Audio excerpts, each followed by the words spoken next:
you talked about God asking us to encourage others, raise young in virtue, forgive, and seek truth. I just wanted to ask you, in what direction, what effort is the Archdiocese moving towards the formation of young adults?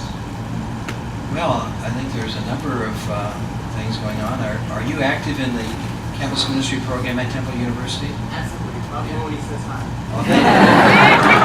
Father Mahoney is one of our great campus ministers. I think we're going to have a recommitment to campus ministry in the Archdiocese, because that ministry is easy for people to support financially, because it serves all of us, not just a particular parish. And the problem with many things in the church is we don't have the resources to meet the needs. This is especially true in Philadelphia today, when we have a terrible financial situation. So for me to start new things, like say additional campus ministries at all of our universities, in the area, I have to have money to do that, because I have to pay people salary and I have to give them benefits for their health care and all those kind of things.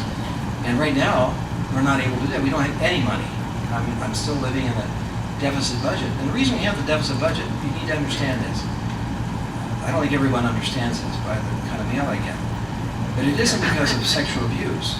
We have yet to pay significant millions of dollars in sexual abuse charges. It's all been spent. When I say all, I'm talking about 90% on keeping parishes open that should have merged a long time ago, who weren't paying their bills, or the diocese paid the bills for them. Keeping schools open that should have been merged a long time ago. We've been spending money to keep it the way it was, rather than making prudent decisions to become something vibrant, inner city, downtown, young adult ministry in the years ahead. And I'm, again, fully supportive of that, but we don't have the resources to pull that off right now either. And quite honestly, if I can just back off a minute and say our Catholic schools, we've been committed to Catholic schools in the best way ever in the Archdiocese of Philadelphia. Probably have the best history of that in the United States. And that's youth ministry. Catholic schools are youth ministry. It used to be we had 260,000 kids in our schools, taught by thousands of sisters and brothers and priests. Now we have 60,000. So by far the majority of our kids are not in our Catholic schools. But all of our resources for youth ministry are still going where? To our schools. And I don't think that's a bad thing. I don't want to stop doing that, but I want more resources so we can have outreach to from the time you hit the ground running, things seem to open up. I heard more positive things.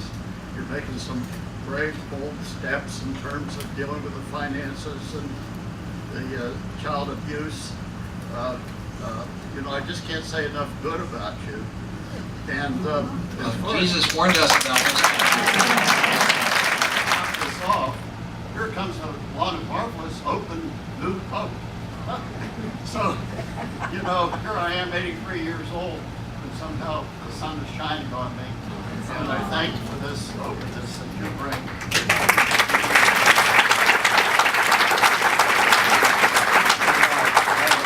Mentioning in Scripture where Jesus warns us about those who only say good things about you. Because that's not the truth is always, as I mentioned earlier, darkness and light together. And that's true about my life too.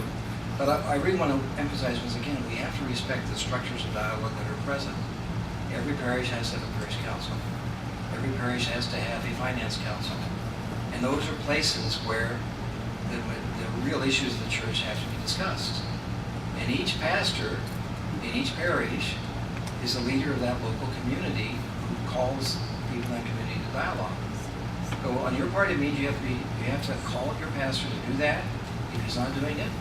And you also have to be willing to serve in those capacities.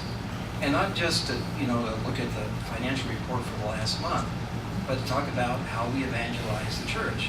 Why is it that 30% of our people go to church and the others don't? And why is it that we have diminished numbers of vocations to religious life in the church? And the answer isn't always because the bishop's bad or the pope is bad. That's why we have all these problems. Most of the problems in the church are not caused by the pope or the bishops. They're actually caused by each one of us individually in our own lives. And the church has lived in local parishes, and it's lived in families. If we could just renew all of our families, we'd have a vibrant church. Our own lives, a commitment to the reality that the gospel is good news. It's good news. It's not bad news. And when we do hear bad things in the gospel, it's to challenge us to be better, to live a good life. So every time someone tells me they want to dialogue more, I'm going to keep saying you ought to do that in your parish. And it comes to me, by the way. I do hear what you think from, a lot of you write to me, quite honestly, and I read every piece of mail that I get. I often get pieces of mail where people start off by saying, I'm sure you're not going to read this. Some lackey is opening the mail for you. And that's a very bad attitude to start with, because it isn't true, as a matter of fact. And it just starts off with a negative presupposition about our willingness to really be brothers and sisters.